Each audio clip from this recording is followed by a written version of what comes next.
Okay, so today we're going to be cooking some keto poutine. That keto poutine is going to be topped with a shaved steak, and the gravy for the poutine is going to be coming from the process of making the shaved steak. Shaved steak is currently cooking right now in an instant pot. It's been cooking for about 30 minutes. It's gonna take another 50 minutes for it to finish. 20 minutes, not 30 minutes. Sorry, but because this took a lot of prep and stuff, I actually pre-recorded myself preparing these foods. Now, the fries of the fries of the poutine are actually going to be made with cauliflower tater tots. This is once again me mostly winging it, but I've got a general idea of what I want to do. So I'm gonna transition to the video of me before when I first started this process, and I'll see you all in about 25 minutes when those two videos are complete. All right, let me transition. Okay, so my future self should have already gone through what we're cooking today. So the first step we're going to be having is to make our cauliflower. We're going to be mashing the cauliflower first, and we're going to be drying it off in the fridge so that it's easy to work with later on when we're making the tots. At least that's the general idea. I probably already explained that I'm doing this kind of off the cuff. Yes.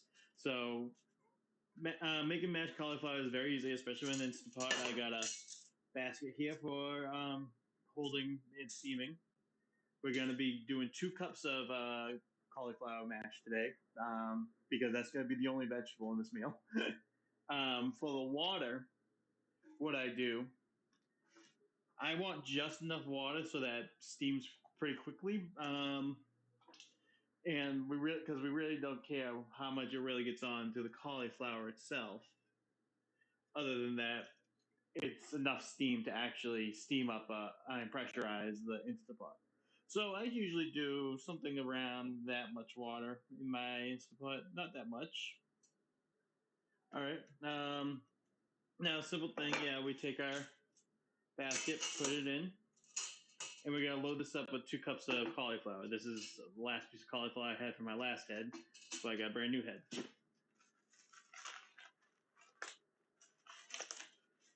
this up. Brand new head of cauliflower. Take off some of the green bits. And now we're just gonna remove about this much of the cauliflower. You can do this with your hand. You don't need a knife for this part. Put them in there. Goes in. It goes in. A couple green parts in there. Move that one. All right. So that should be about 2 cups of cauliflower in there. And I'm going to just put this away because that's all we need of it. I'm going to bag keep it fresh, and this will be used for a meal on another day. All right, so we got a cauliflower in this pot. The next thing we're going to add is some garlic. And the best part about doing mashed cauliflower in an Instant Pot is you don't have to do anything with the garlic. You just take a few cloves of garlic, however much you want, and you put it in. The garlic adds, obviously, garlicky flavor, which is the best thing in the world. That goes back. We're not actually going to need that for the rest of the meal because everything else is going to be, when I make the steak, it's going to be using a garlic powder so that it's a more even coat on the steak itself. All right. Bring this over to the Instant Pot. And we put this in the Instant Pot for 5 minutes at regular pressure. High pressure. Usually with cauliflower, if you're making a cauliflower rice, I'll do it for 2 minutes so there's still a nice crunch to it. But when we want mashed cauliflower, I want that to really get soaked up with the pressurized water so that it gets really easy to mash. All right. Back to the cutting board. While that's going, we'll prepare the steak. That's only going to take about, because there's so little water and everything, probably 7 minutes at the maximum. Maybe 8 to 10. I don't know. I don't know how long water takes to pressurize. All right. So steak, I've had this defrosted from my freezer. I'm using a strip steak here. Usually you're gonna use chuck roast when doing a shaved steak, but I don't have any chuck roast. I have strip steaks. That's what you get for doing portion controls, because when you do a chuck roast, you're usually not portion controlling. All right, get this out. First thing you always want to do with your meat, pat it down. So I grab a couple paper towels here. Fold this over. Get this on.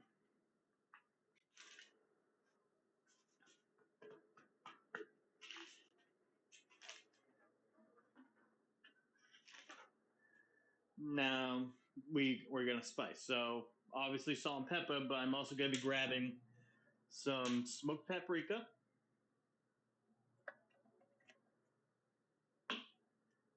some garlic salt, which is on the other, and not garlic salt, garlic powder. Sorry, not garlic salt. Some garlic powder. Where did I put my garlic powder?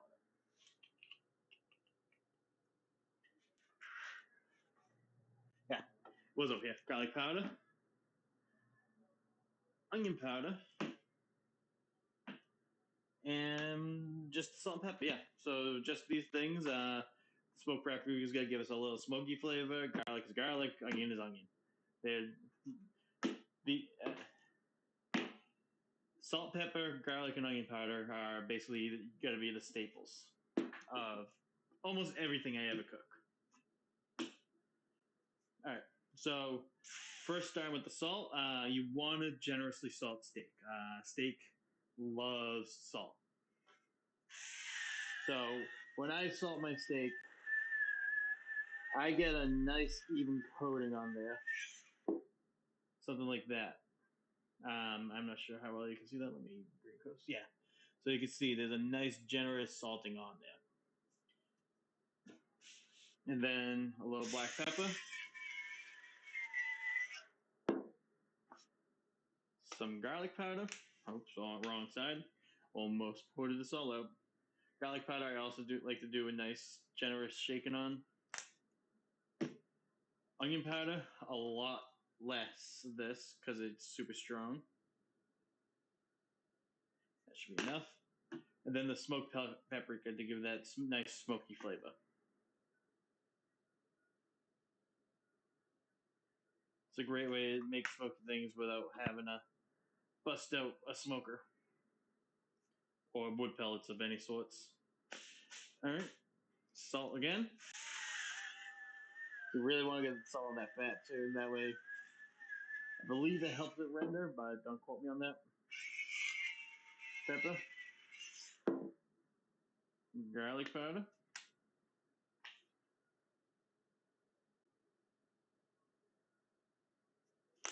and onion powder.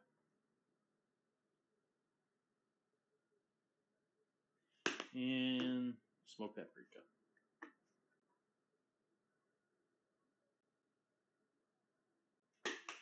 Rub it all in. Make sure that it's nice and evenly coated. Try to get like the tips and sides that you couldn't get when you were just pouring it on. And that should be ready to go once everything's good. I gotta keep it in the towel. Push it to the side for now while the cauliflower is heating up. And while this happens, I'll start gathering some other ingredients for the sauce that this thing is gonna cook in.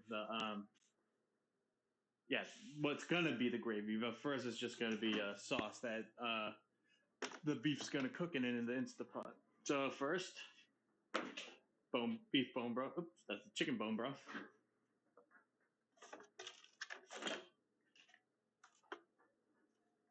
Beef bone broth.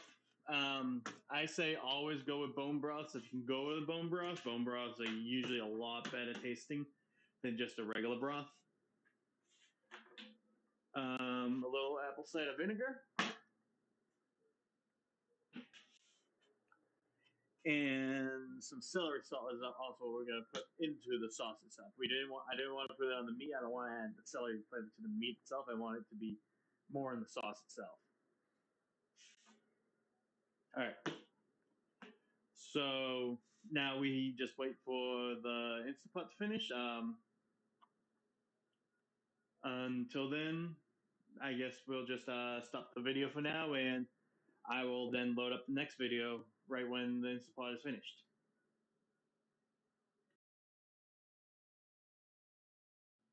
Okay, so the cauliflower is finished. It's pressure cooked, so we're gonna get that out and get started on mashing that, and then cooking the steak. Release the steam. Watch out for it.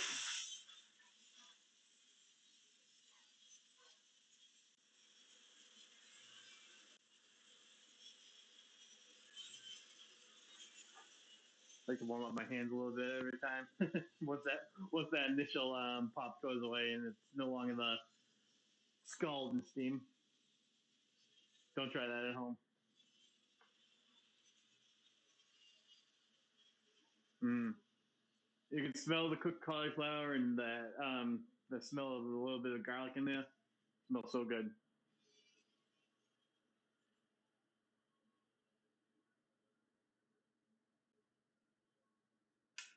All right. Get this out. It's the nice thing about these baskets, you can just carry them to your workstation. All right. I'm going to place the cauliflower into one of these metal bowls. Make sure you get everything out of there because you don't want to miss any nice pieces of cauliflower or garlic.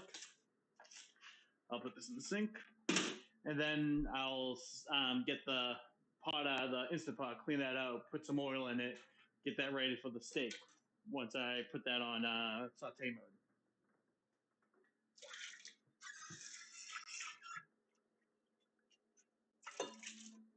All right, so that should be cleaned out. Then just grab a little oil, the sauteing olive oil. I'll just put a nice little drizzle in there. Oops, there's still some water. Actually, got to pour that out now. Waste of oil.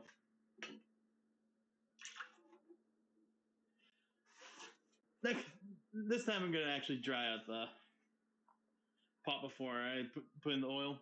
That was silly of me. So, oil into the bowl. Right, still hot. I can carry that now. Come back over to the Instant Pot. And just turn it on saute mode, and that should get that oil heated up. While that's happening, let's deal with the cauliflower. So with this, I'm going to be using a potato masher. As seen here. Let's see if I can get a good angle. So yeah, and you just want to mash your cauliflower until you get the consistency of mashed potatoes. This is also going to mash up that garlic nice, so that's going to mix the flavor all around, which is great. Don't be afraid to really beat the shit out of it.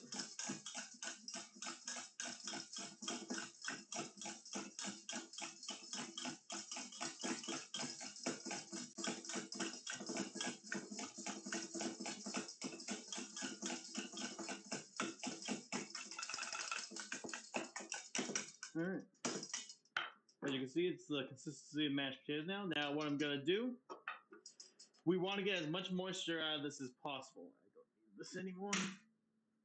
So what I'm going to be doing is using paper towels to remove the excess moisture. First thing I'm going to do is take this paper towel, wrap it up, and we're going to take our current cauliflower mixture. Let me get a spoon.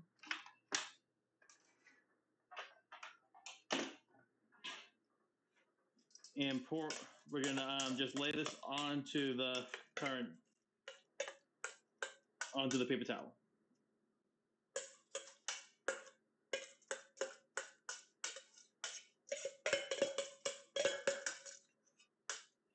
All right, now I gotta wash out this bowl for a sec because we're gonna need it again.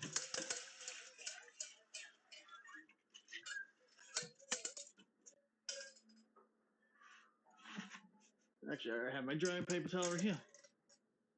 All right. So now we're gonna take our cauliflower mixture. We're gonna wrap it up. We want to wrap it less tight than that because we're gonna put some more pressure on this. Then we're gonna take a few more paper towels.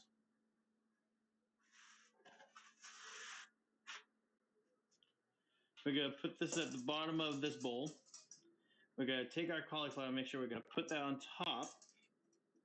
And then we're going to take a second bowl, put it on, give it a nice little press, and then we're going to put this in the fridge until we're ready.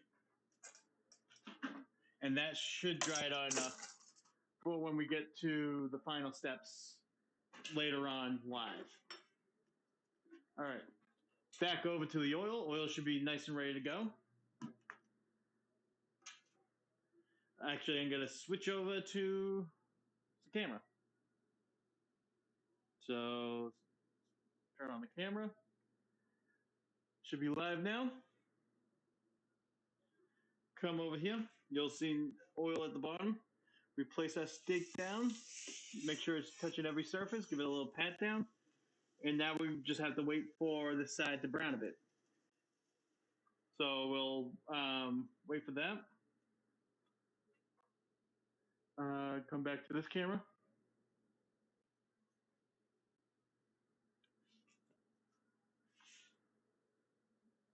This shouldn't take too long. We just want to get a nice brown crust. We're not looking to cook the steak completely through. We're just looking to brown the outsides. And it's important to brown the outsides on making things like this because that browning adds extra flavor to the meat. It also adds extra flavor to the sauce because when you're browning something, it leaves the brown bits at the bottom, also known as the fond. And when you scrape that fond up into your sauces, it really helps enhance the flavor. All right.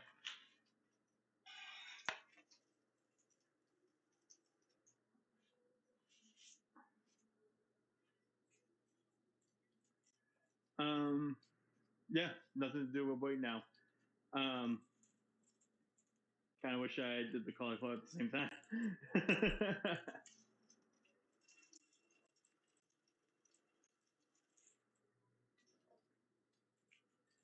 All right. Let me just check on the bottom of this. Nothing yet. Move it around a bit because this table's a little off center, so the oil was pulling up in one direction. It's important to also cook with oil, even if you really don't need any oil. Like this meat dish shouldn't really have any oil in it, but the oil helps with the browning process. It helps also make sure that the meat is able to get back up off of the pan.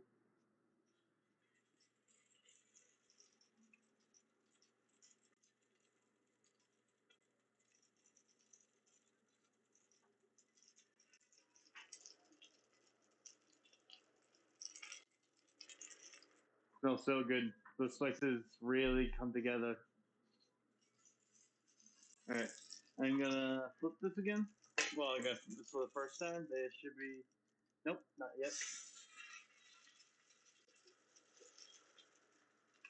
See that there?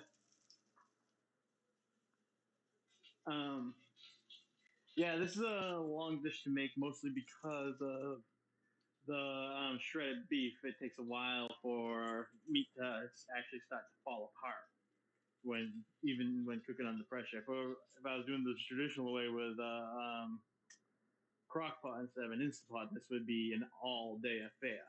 And if that was the case, then I would especially want to be using something like a chuck roast because it takes so long. You want to make a lot of it.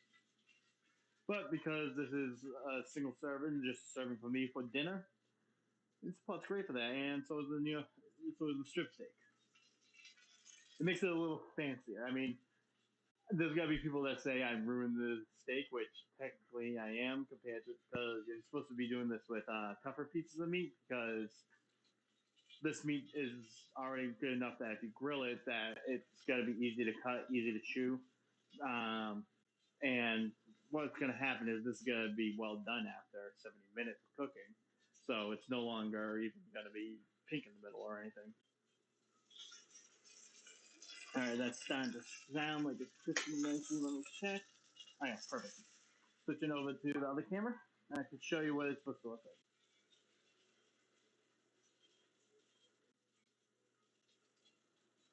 All right, we're back up and running.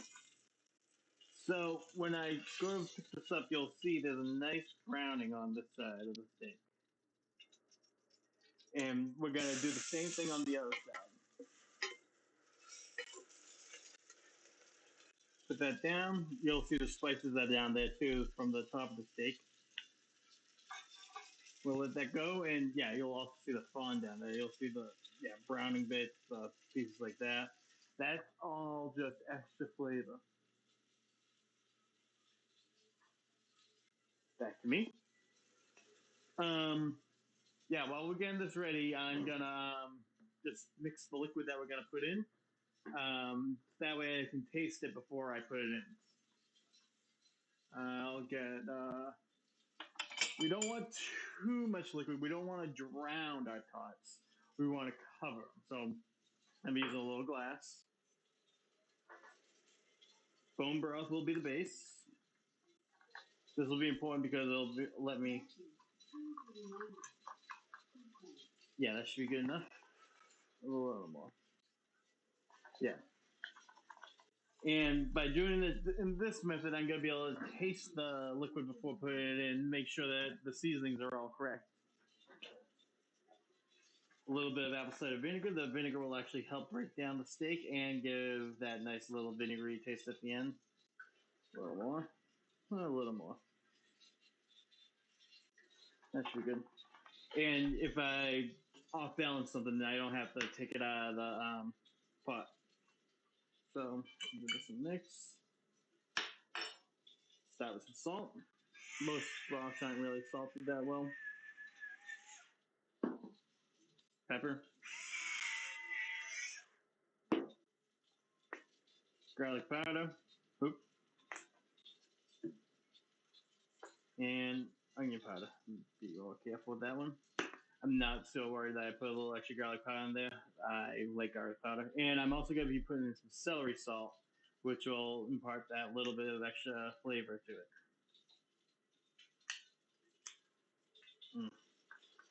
This is another one I believe you want to be careful with, especially because it's salt and we've already salted it.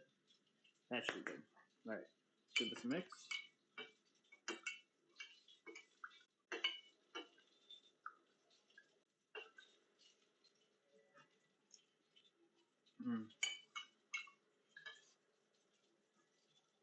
A little too much vinegar, so I'm going to put in some more bone broth to balance it out.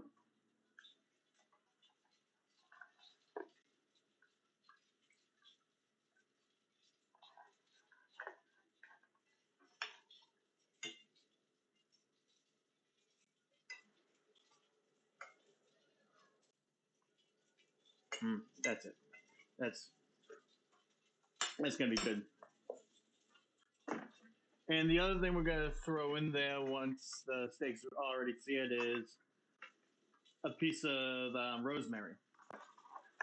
That should help just bring this to the next level with the fresh rosemary.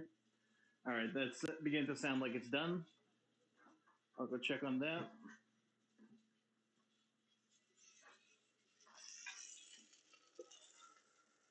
Oh yeah, we're good here. All right.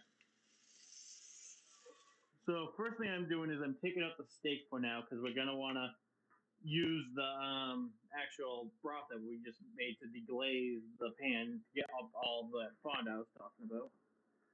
Let me get a fork. Big old fork. Switch to the camera. All right. So yeah, you'll see all that nice brown goodness in there. I take our broth, pour it in, immediately begins to steam. And now I'm just going to give it a quick mix, try to scrape up all that fun from the bottom.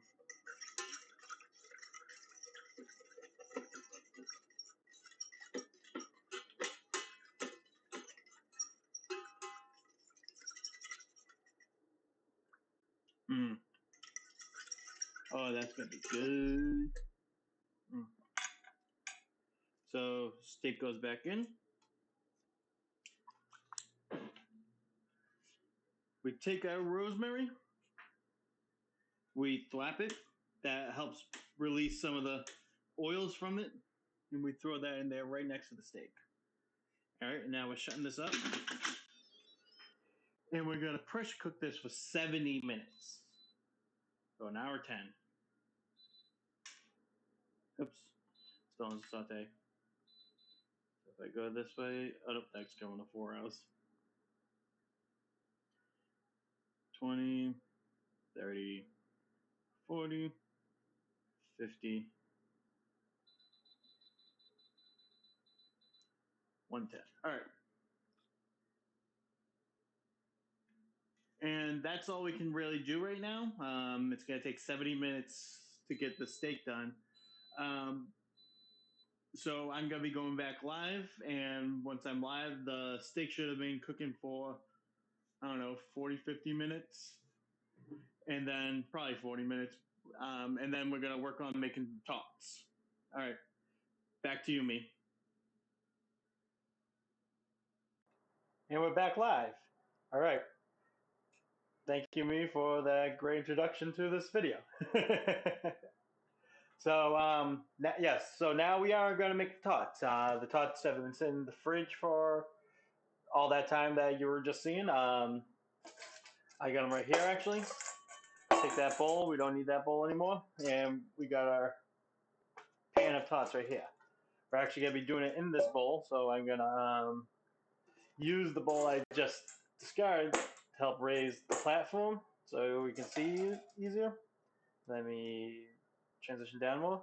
All right, so now it's still a little moist, but it's definitely drier and a little more crumbly, and that's what we want. So we're going to pour all that cauliflower mash back into the bowl, and we're going to begin to make our tots. First thing we're going to be adding, egg. Give that a nice shake. We want just enough. We're only using the egg as a binder, so we're not even going to use that much egg. Something like that should be good.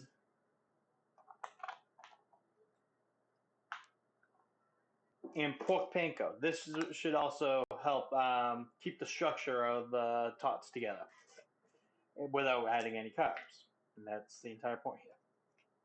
So I'm going to take a pinch of this, put that in as well. That should be good.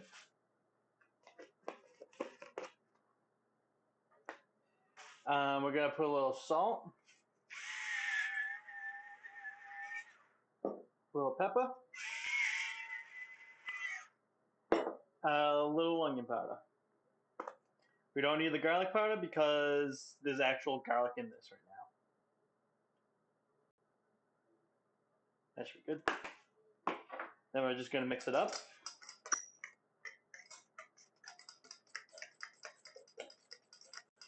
Make sure everyone gets to know each other. We want this to be nice and sticky. Now, I've put my oven on because I don't know if the frying process is going to work. I'm hoping it does. But we have a backup plan. All right.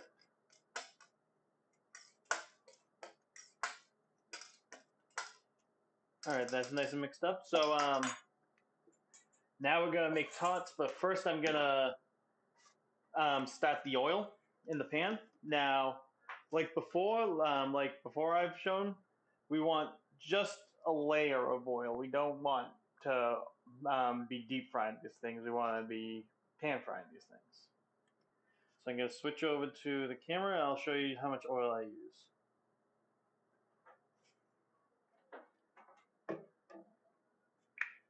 Pouring this in here. should be just enough to cover the entire bottom. Something like that. Turning this on. Put it on medium highish area.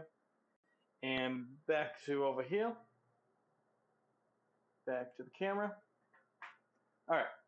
So to make the tots, you really don't need any special tools, but I do kind of have one, so I'm going to use it anyway. And the tool I'm going to be using is this. This is used actually for sushi to get those nice little mounds of sushi rice that you will get. But this is going to be nice because we're going to be able to pack it very tightly. And we're going to want it to be tight. So just working with your hands, get it in here.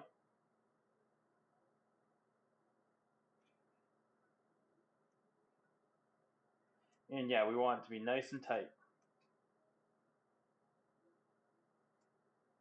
Something like that. So when I push this out, we get this nice little tot.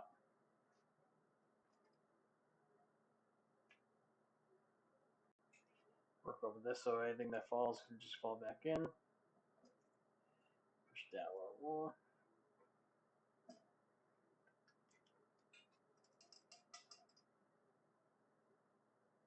Now with the egg in there and with the pork panko in there, these should fry nicely. But like I said, I got the oven going just in case. And if that's the case, it's going to take a little longer to do these because then they're going to have to bake and they have to slowly bake.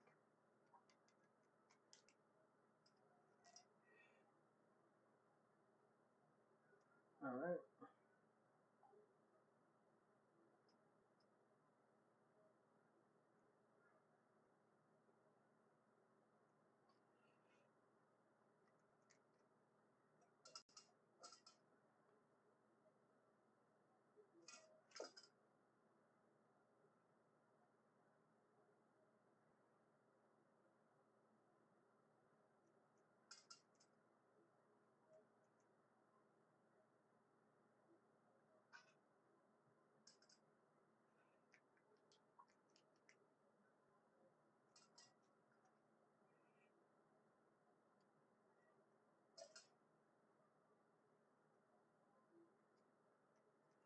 Yeah, if you don't have a tool like this, you can just form it with your hands, or you can use like a measuring spoon, or even like any sort of deep slide spoon, deep spoon sort of situation that you would have, like a tablespoon, like the measuring tablespoon, not like an actual tablespoon. You're probably not going to get the best results with an actual tablespoon, but you might be able to help. It might actually help you form it up using a tablespoon, as long as you're using your hands as well.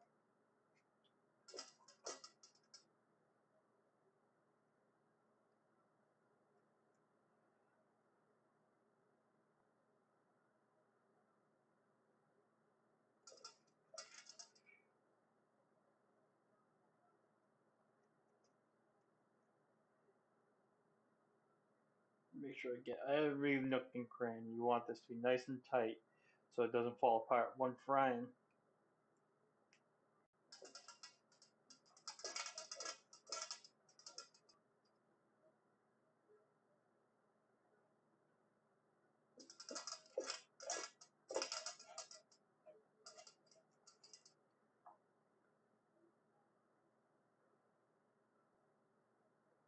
It's going to be a nice little plate of tater tots.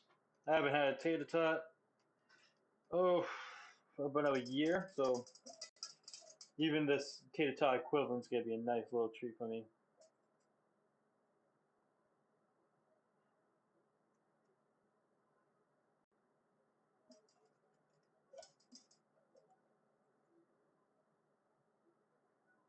Alright, that's the last one. Come on. Come on, you can do it. There we go. Alright, gonna wash my hands, then we're gonna get over to the oil.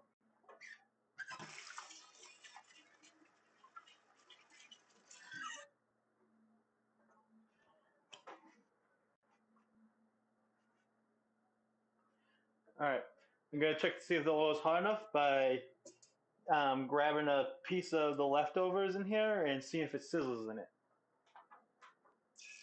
And it does. And it doesn't seem to be falling apart right there, which is a good sign. So let's bring these over. I'm going to place one in, see if it falls apart or not. Switch over to the droid cam.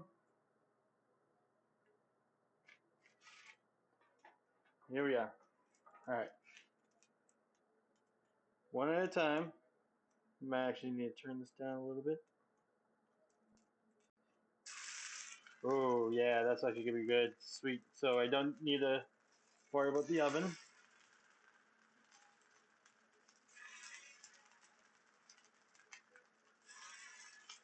It's going to be nice little balls of deliciousness.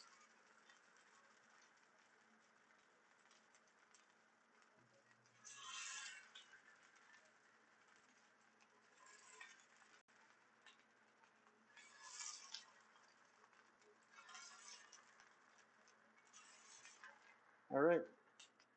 So now we're just waiting for these to turn golden brown on each side. So I'll come back over here. Oops, sorry. Back to the camera as we wait. And I'll prepare another plate for when we take it. Well, I'm going to prepare that first plate for when we take it off so that we can immediately put them onto a plate. Put this into the sink as well. Even by itself, that mash is good.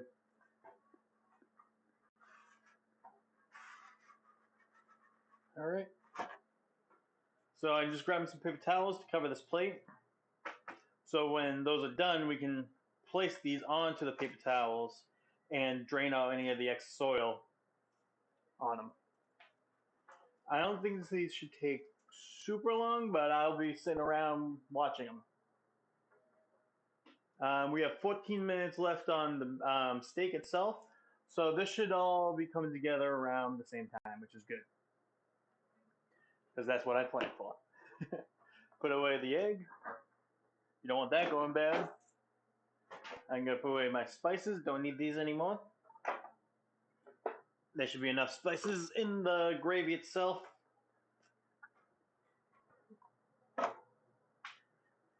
Always clean up while you're cooking, or else it takes forever.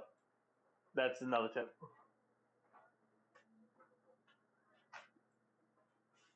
Because you get downtime when you're cooking. You have time to take your oil and put it away. All right, so these are starting to look good on the first side, so I'm going to flip them.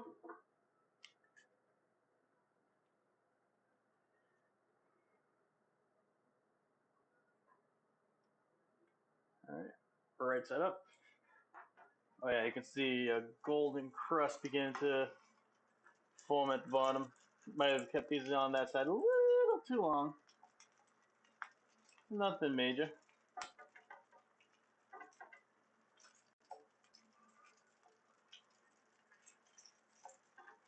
All right, so we're going to keep these in a little less time so we don't get that bottom in again.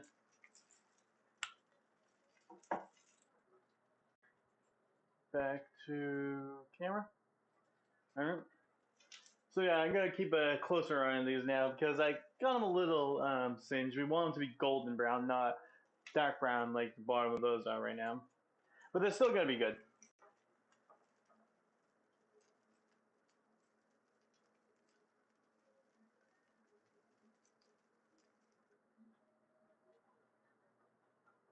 $12 on the steak. Yeah, we're going to want the tots to rest anyway, so it's a good thing that we still have a little time on the steak. Because they're going to be piping hot coming out of here. We want them to be a little bit cooled down. We're going to reheat them up again with the gravy itself once that's done.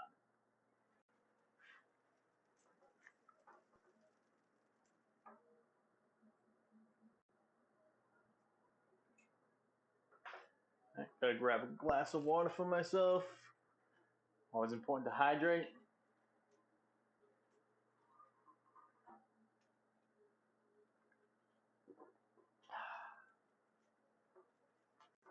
Let me check these.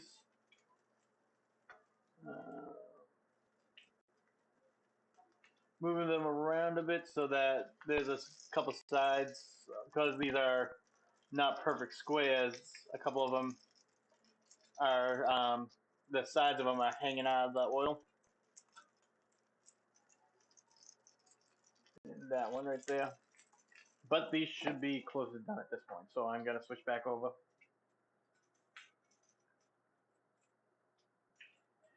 to the camera. All right, bringing our plate over with that paper towel on it, and turning off the heat. Don't need that anymore. Removing these. Look at these things. They look amazing.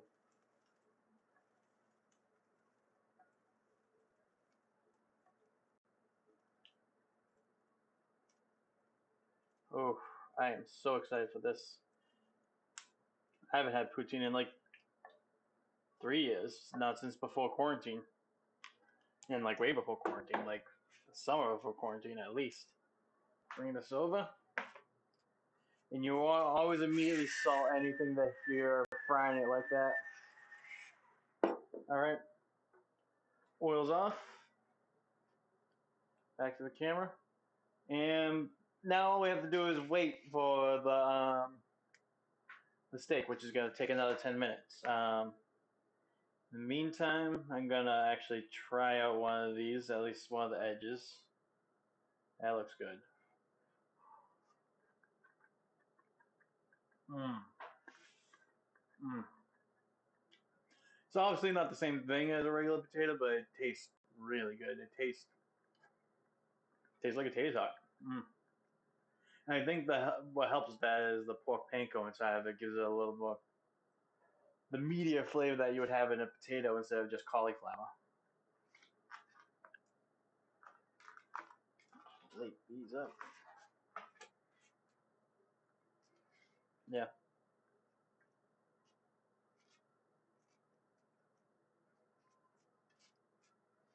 Try to get a nice looking plate. Mm. So, almost lost my earpiece right there. Yep. All right, so I guess I can make another cocktail. I don't. No, I'm gonna make an old fashioned. I don't think I made an old fashioned last time. That's an easy drink to make, a quick drink. So that'll be pretty fast. So, um, I'm gonna go get the booze and be back in 2 minutes.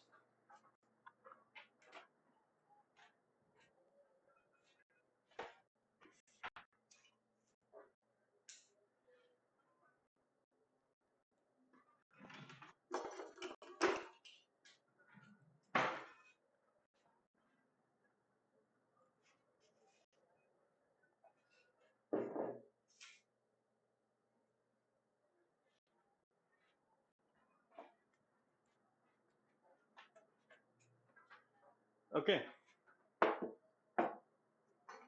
Old fashioned, easiest drink in the world to make. First thing we need is ice.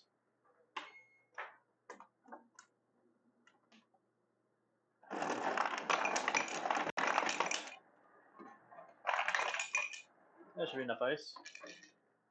I actually forgot a glass. 1 sec.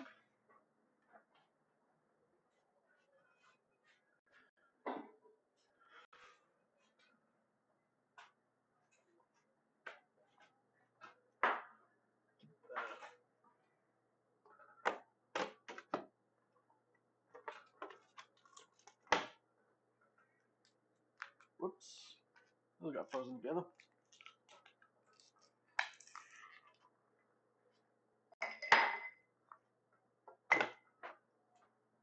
All right. So old fashioned, easy enough. But for keto, obviously, we're going to be using stevia monk fruit instead of sugar. Give that a nice squirt in there.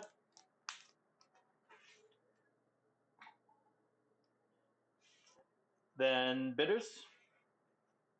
A couple dashes of bitters. A couple more, actually. I like bitters. And Woodford. Pour that in. Finishing off that Woodford. Looks like I need to make a shopping trip. Take our spoon and we want to stir this for about 30 seconds.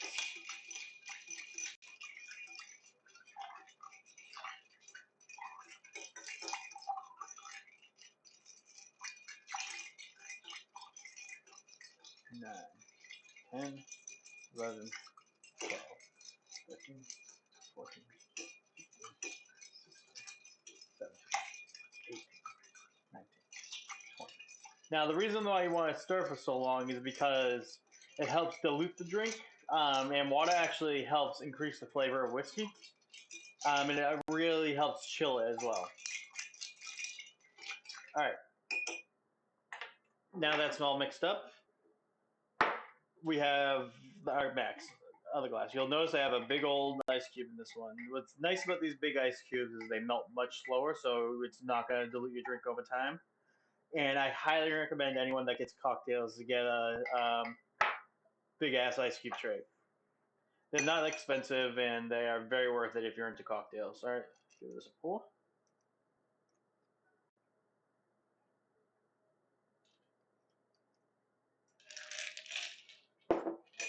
Cheers. Cheers.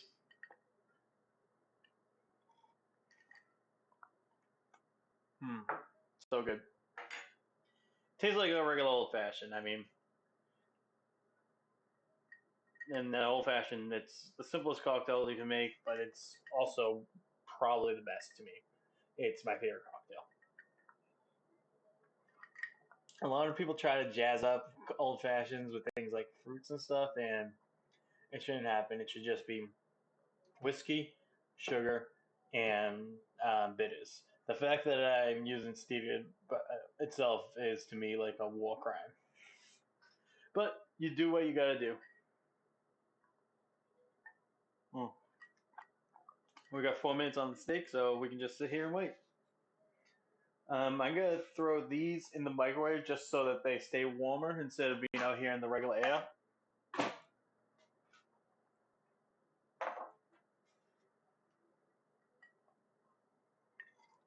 Mm.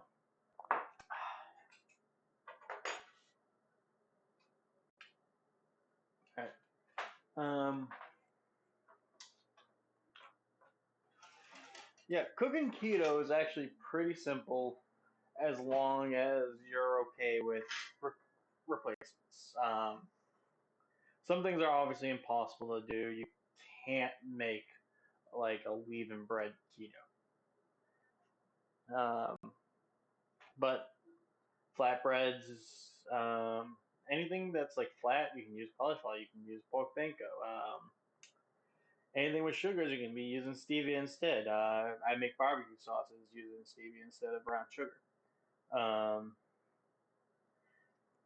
and most people in keto get to enjoy cheese still. I don't.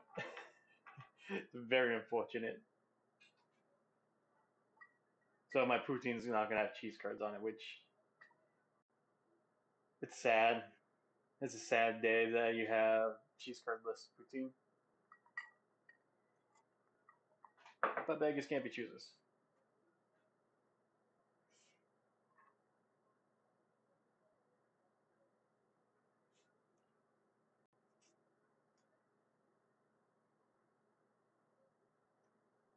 All right, 2 minutes.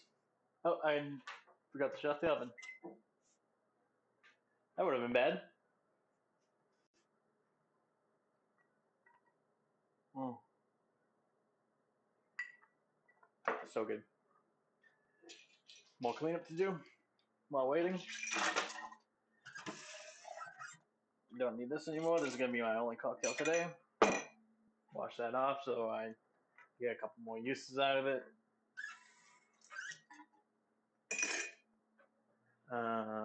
This I can recycle. Woodford, definitely highly recommend. I don't need you. This is actually clean, so it can go down here. This can go in the sink.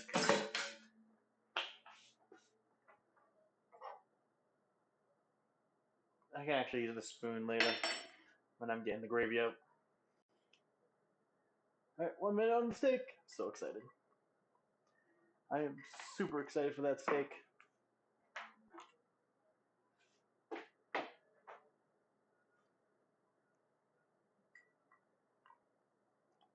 Mm.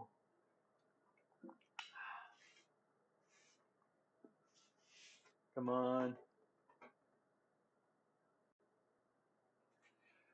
Oh, I cannot wait.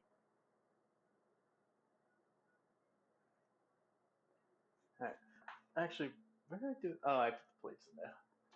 I realized I put my steak resting plate at the bottom of this plate. Steak's done. Moving back over here for steak time. Gonna grab my phone. Espresso. Now, if you're trying to cook a piece of meat that you then want to grill on the stove, I'd say make sure that you let the steam release naturally for about like 10 minutes so that the meat doesn't like shrink up. But because we're shredding it, it doesn't really matter. All right, to the joy cam.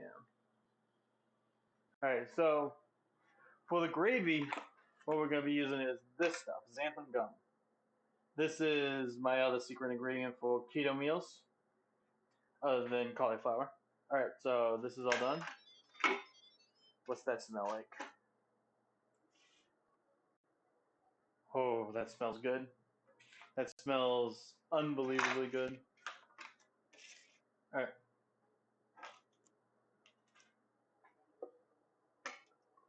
Look at that fall apart. Trying to get the steak out so we can make the gravy. Oof. It's just falling apart all by itself.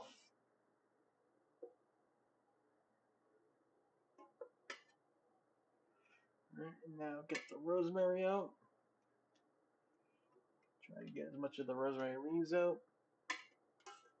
They're not bad for you. It's just you don't really want fibers in the gravy.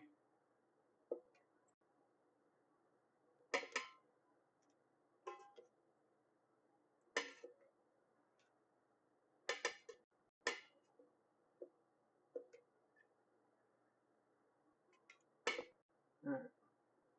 That's what we're gonna do for now. Actually, fork to help. There we go. You can still see it there, right?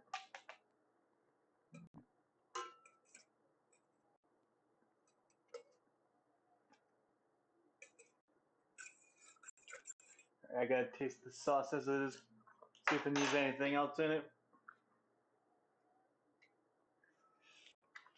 Not at all. Oh my god. Oh, that's so good. Alright. Actually forgot something. Butter. Butter makes the world go round. And is very important for gravy. So we're gonna take about a tablespoon of this butter and we're gonna melt it into the sauce. Then we're gonna add our xanthan gum once this is all melted. Alright, so we got a tablespoon of butter, put it in here, switch this to saute mode.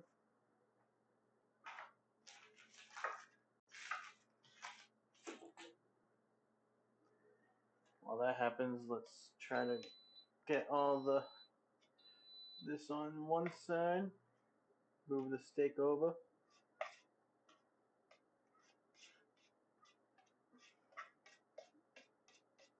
Yeah, because we're going to need that room to shred this, even though it just shreds on its own. That is a thing of beauty. That's what you like to see. You like to see the meat just fall apart by itself like that. Oh, that is going to be something special. Move this to the side. Want to taste a piece? Mmm. Mmm. Mmm. Oh, that's so good. All right, put as we into milk. Help work it in. Help it. The butter itself will actually help pull up some of the stuff at the bottom. Because there is still going to be a little fun down there from where the steak was resting all cooked. All right. That's nice and mixed together. We can turn off the heat, and we can do the xanthan gum. The xanthan gum, as always, be very careful with it. Little is all you need. For this much liquid, and to make it a gravy consistency, I'm probably only going to be using a 2-finger pinch. And gravy, I mean, xanthan actually expands better with heat. That's why we're doing it right in this pan, which is still nice and piping hot.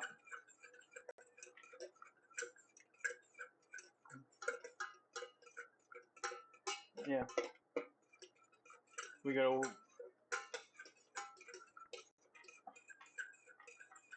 stir it nicely.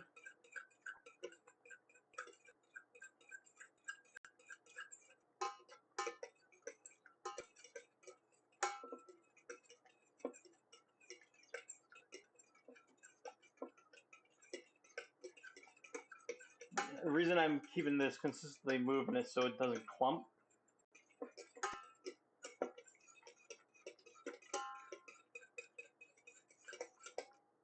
Right.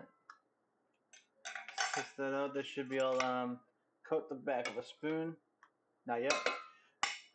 Add a little more xanthan in. So I'm gonna add another pinch.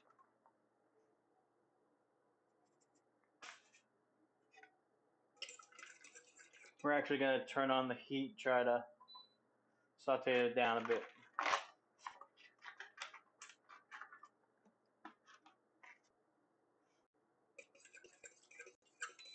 Reduce the liquid, as they say.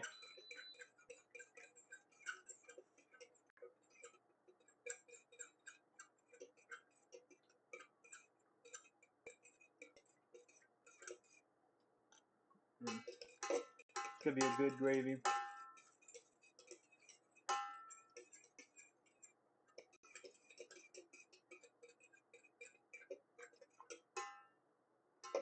Smells so good. I cannot wait.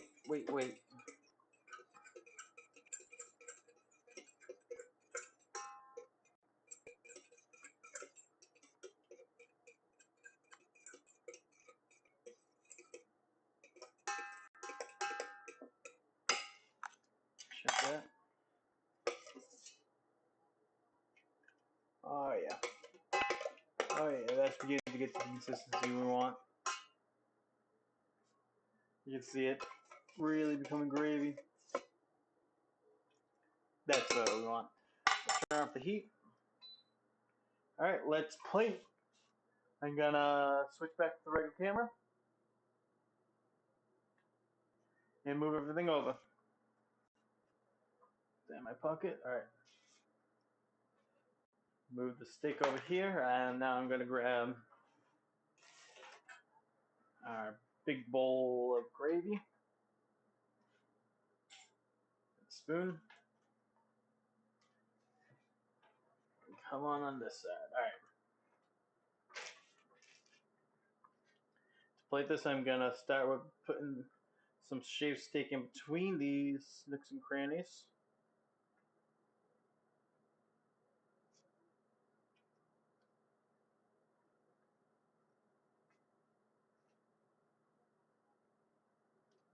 Should be good. Now I'm gonna pour our gravy onto it. Ooh, look at that. That is a lot of gravy. Made a little too much gravy. I would have to reduce the liquid probably by half next time.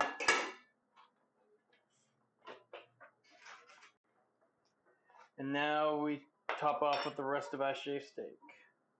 Nice little mound in the middle.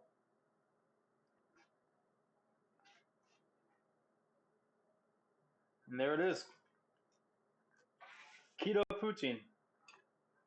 Like I said, if you can have cheese on your keto diet, you would want to put the cheese curds on before you drizzle that gravy on. Alright. Let's see how it tastes. Mmm. Oh. Yep. That's exactly the flavor profile I was looking for. Mmm.